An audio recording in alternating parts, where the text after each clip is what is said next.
وہ بہت خوبصورت لڑکی تھی، کچھ عرصہ قبل انگلینڈ سے آئی تھی اور FM پر انگلش پروگرام کرتی تھی۔ کچھ دیر بعد وہ لوگ اٹھ کر چلے گئے تو امید نے سکون کا سانس لیا۔ ڈنر کے بعد مہران اسے گھر ڈراپ کر کے چلا گیا۔ دوسرے دن وہ لندن فلائی کر گیا۔ تائی جی اور تحریم نے حیات بخت کی ہدایت پر شادی کی تیاری شروع کر دی۔ دونوں جب بھی وقت ملتا مارکیٹ روانہ ہو جاتی، اسے بھی ساتھ لینے کی کوشش کی جاتی مگر وہ جان بچا لیتی۔ دوسری طرف مسز فیضان بھی وقتاً فوقتاً کسی نہ کسی بہانے سے یہاں موجود ہوتی، کبھی سوٹ کا ناپ لینا تو کبھی چوڑیوں کا۔ جو دن گزر رہے تھے امید پر عجیب بے حسی طاری ہو رہی تھی۔ ریان نے ایک انگلش اخبار جوائن کر لیا تھا۔ آج کل وہ اخبار کے دفتر کے نزدیک اپنے دوست کے ساتھ فلیٹ شیئر کرتا تھا۔ ہفتے میں ایک دفعہ وہ دادی اور تائی جی سے ملنے گھر آ جاتا تھا، چند گھنٹوں کے لیے۔ ایسے میں امید اس کے سامنے آنے سے گریز کرتی تھی، البتہ تحریم اس کی بہت تواضع کرتی تھی۔ وہ بھی بہت الجھا دکھائی دیتا۔ جیسے جیسے دن گزر رہے تھے اس کی پریشانی میں اضافہ ہو رہا تھا۔ کس طرح امید کو کسی اور کی ہونے سے روکے۔ اس دن آفس سے لوٹ کر اس نے عاشر اور تحریم کو ٹیلی فون کر کے اپنے فلیٹ پر بلایا کہ شاید ان سے بات کر کے کوئی حل دریافت ہو سکے۔ اس وقت وہ تینوں ریان کے فلیٹ کے لاؤنج میں بیٹھے تھے۔ تمہیں پہلے ہی کچھ کرنا تھا، اب تو وقت بہت کم ہے۔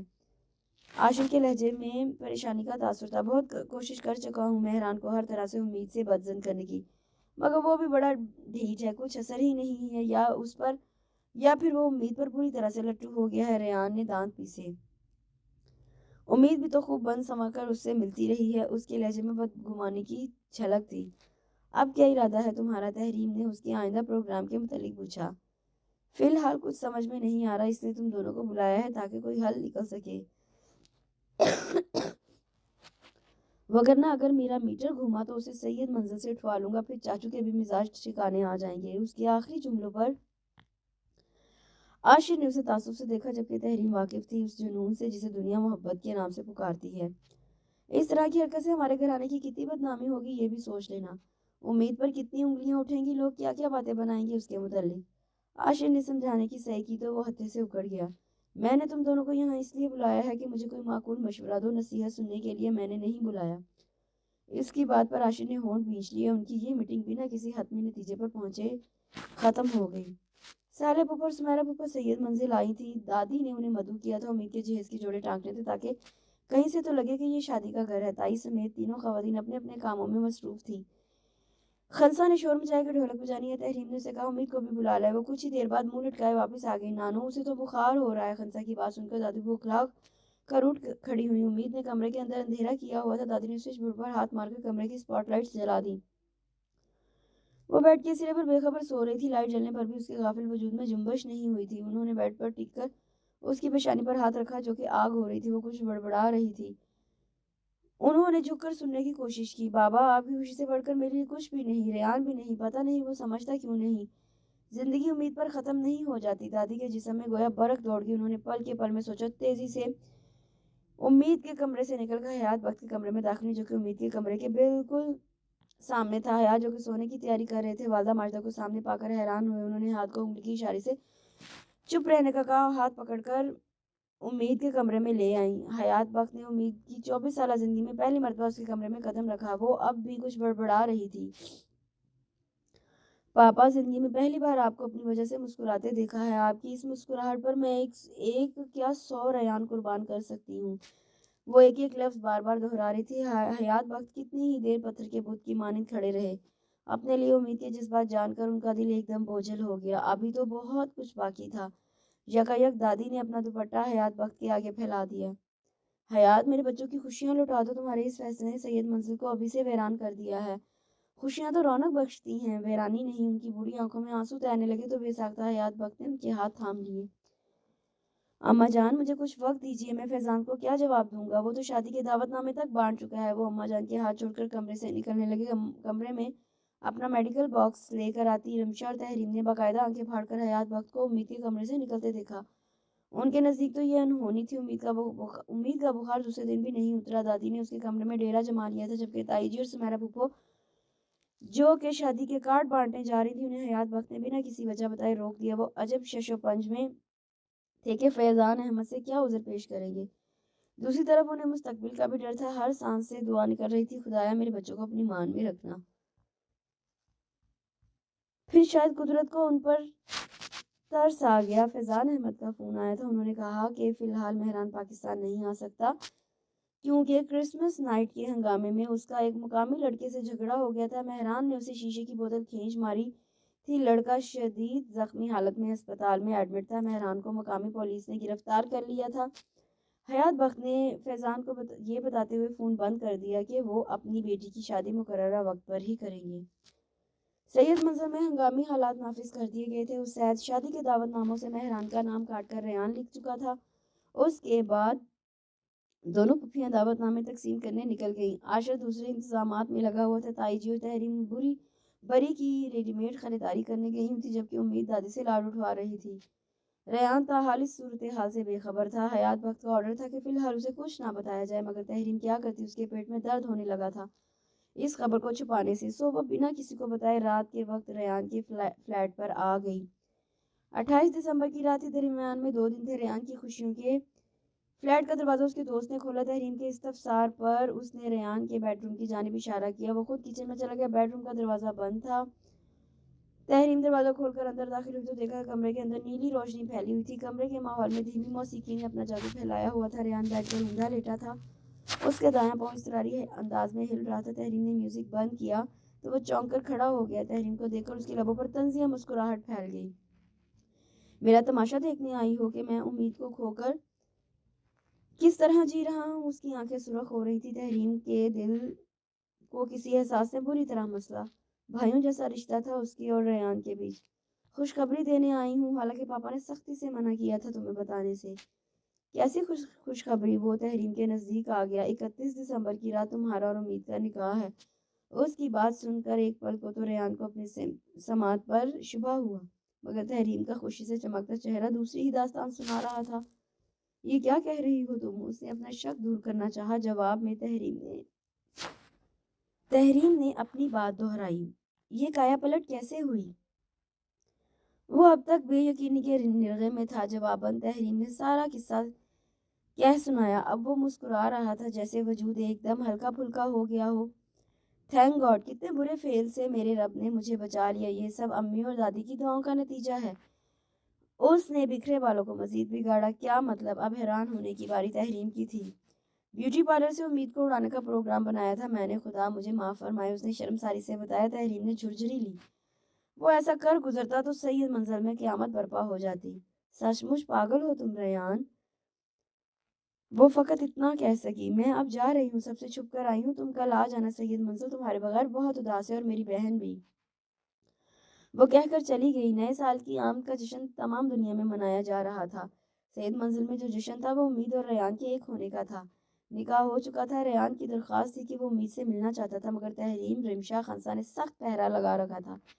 دادی بھی ان سے ملی ہوئی تھی، سو اسے کامیابی نہیں ہوئی۔ دلہن بنی امید ریان کی منتظر تھی۔ اس کے کانوں میں ریان کی آواز گونج رہی تھی، آئندہ اس کمرے میں اس وقت داخل ہونا جب میری دلہن بنو۔ اس کے اندر سے خفگی کے جذبے نے سر ابھارا تھا۔ ریان کا رویہ یاد آتے ہی وہ اداس ہو گئی۔ بخار تو اتر چکا تھا، مگر کمزوری ابھی باقی تھی۔ اس نے بیڈ کراؤن سے کمر ٹکا لی، تب ہی دروازہ کھول کر ریان کمرے میں داخل ہوا۔ امید کو بیڈ پر دلہن کے روپ میں دیکھ کر اس نے شوق دھن پر سیٹی بجاتے ہوئے پھولوں کے ہار اتار کر صوفے پر ڈالے اور پھر بالکل اس کے برابر میں آ کر بیٹھ گیا، اس طرح کہ وہ دونوں ایک دوسرے کے لمس کو محسوس کر سکے۔ ایک دوسرے کے وجود کی خوشبو اپنا احساس دلا رہی تھی۔ میرا خیال ہے ہم گلے شکوے بات پر اٹھا رکھتے ہیں، ایسا نہ ہو کہ نئے سال کی یہ رات یوں ہی تمام ہو جائے۔ اس نے امید کے چہرے سے اس کی خفگی کا اندازہ لگا لیا تھا، اور اس کے دونوں حنا آلود ہاتھ اپنے مضبوط ہاتھوں میں تھامے اور یہ شعر پڑھتے ہوئے امید کے ہاتھ اپنی آنکھوں سے لگا لیے۔ یوں نہ مل مجھ سے خفا ہو جیسے، ساتھ چل موجے صبا ہو جیسے۔ امید کو لگا کہ ریان کی آنکھوں کی نمی اس کی ہتھیلیوں کو نم کر گئی تھی۔ ریان، اس نے پکارا۔ وہ کہاں سن رہا تھا۔ سچ میں اگر تم مجھے نہ ملتی تو میں پاگل ہی ہو جاتا۔ وہ دھیمے لہجے میں رس کھول رہا تھا۔ اس کی شدت پر حیران ہوتی امید سوچنے لگی کہ یہ نیا سال اس کے لیے خوشیوں کی بارات لے کر آیا ہے، اور خدا کرے یہ خوشیاں سدا قائم رہیں۔ اس کے ساتھ ہی اس خوبصورت ناول کا اختتام ہوتا ہے۔ آپ سب کو میری طرف سے نیا سال بہت بہت بہت مبارک ہو۔ اللہ تعالیٰ آپ سب کے لیے اس نئے سال کو آپ کے لیے خوش نصیبی کا باعث بنائے، آپ سب کو تمام خوشیاں اور تمام وہ جائز خواہشات آپ کی پوری کرے جن کا آپ نے ارادہ کیا ہو۔ اس کے ساتھ مجھے بھی دعاؤں میں یاد رکھیے گا اور میرے چینل کو لائک شیئر سبسکرائب ضرور کیجیے گا۔ Happy new year once again. اللہ حافظ، انشاءاللہ کل ملاقات ہوگی۔